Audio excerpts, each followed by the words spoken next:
On the 1st of September 1939, the Second World War began. The tanks and horses of the Wehrmacht, the German army, rampaged into Poland, and a huge amount of death and terror came to the country. The Polish army were beaten back, and the country would be placed under a ruthless occupation in which thousands of people were slaughtered and executed inside towns, cities and villages. This even included priests, holy men, who were stood next to the side of a wall and were shot. But the very evening before, there was an incident which became infamous for beginning World War II.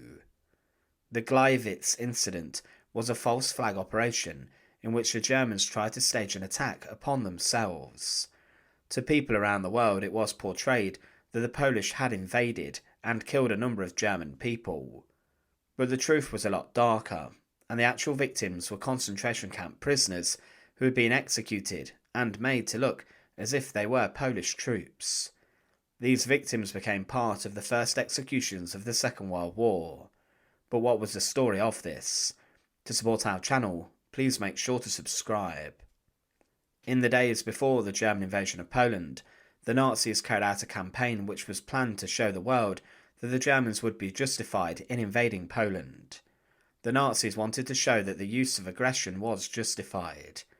Inside of the German newspapers, there were reports published saying that those German nationals living inside of Poland were being arrested, tortured, and even executed.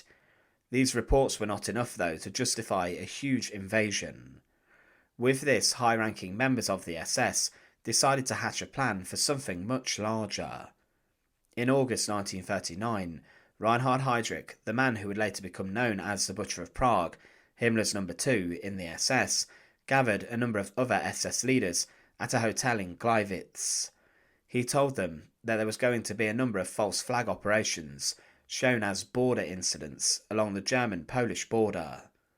A false flag operation is a military act, orchestrated and portrayed in a way that it appears to have been carried out by a nation that is in fact not responsible. So countries get the blame for an action that is not in fact true at all, but it is the country playing the victim card who has in fact staged the attack. In late August 1939, German tanks and weapons were massed on the Polish border. Then the SS, along with the Abwehr, the German intelligence services, put into action their plan. They would attack a customs house on the border in Hochlinden. When this took place, there were 6 inmates who had been brought from Sachsenhausen concentration camp. These were political prisoners, and they were all allegedly drugged and were then dressed in Polish uniforms by the SS. These men were then placed inside of the customs house and then were shot dead, to make it appear as if the Polish were trying to seize control of the house and then use it for invasion plans of their own. There was also another similar operation carried out in a forestry lodge on the border, with more concentration camp prisoners being brought in and executed wearing the same Polish uniforms. However, the most famous of these false flag incidents took place at the Gleiwitz Radio Tower.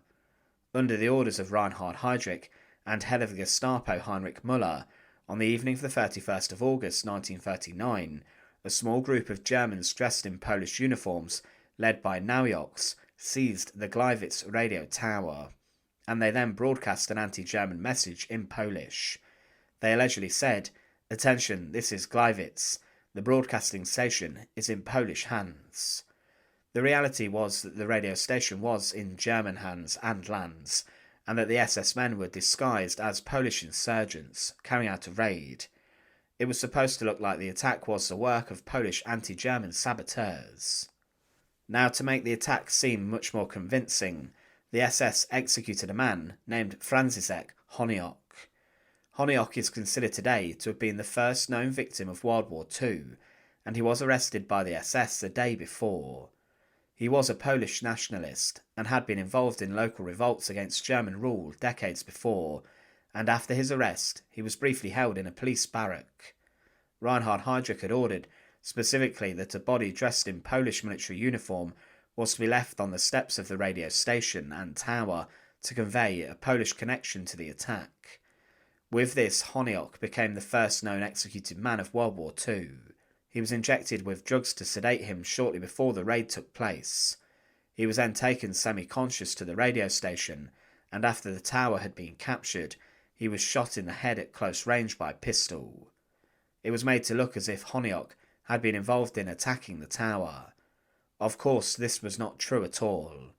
His corpse would even later be presented to the police and also the German press to prove the Polish involvement in the attack.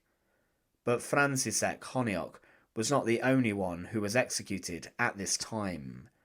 As mentioned, many other concentration camp prisoners were subjected to this. Some were brought from Dachau concentration camp to the radio tower, and they had also been drugged. They were then shot on the site too, and their faces were even disfigured and beaten, so the men could not be identified. It did not take long before the world's media began reporting on the events. The BBC, for example, broadcast that there have been reports of an attack on a radio station which is just across the Polish border in Germany. The German news agencies report the attacks came about 8 p.m. this evening, when the Poles forced their way into the studio and began broadcasting a statement in Polish. Within a quarter of an hour, say the reports, the Poles were overpowered by German police who opened fire on them. Several of the Poles were reportedly killed, but the numbers are not yet known. The Nazis had succeeded in convincing the world's media that there had been an attack upon Germany. The reality was that they faked an attack on their own country. This was the justification they needed then for the invasion of Poland. The whole project was known as Operation Himmler, but for some time Hitler himself had made accusations against Polish authorities for months, and he had been speaking about alleged violent attacks upon ethnic Germans living in Poland. But the very next day, Germany launched Fall Weiss, Case White, the strategic plan for the invasion of Poland. More than 2,000 tanks supported by around 900 bomber aircraft and 400 fighter planes rampaged towards Poland. There were 60 divisions deployed and around 1.5 million men used in the invasion. The German units quickly smashed through the Polish defences along the border and then advanced on Warsaw in a huge encirclement. The Polish mobilised their defences and forces late, and they lacked modern weapons and equipment as well as vehicles. Their air force were beaten by the Luftwaffe within days, and there were huge casualties. 2 days later, Britain and France stood by their guarantees of protecting Poland's border, and they declared war on Nazi Germany. But the concentration camp prisoners from Sachsenhausen and Dachau, as well as Franciszek Honyok, became the first executed people of the Second World War, as they'd been dressed up in Polish uniforms and then shot.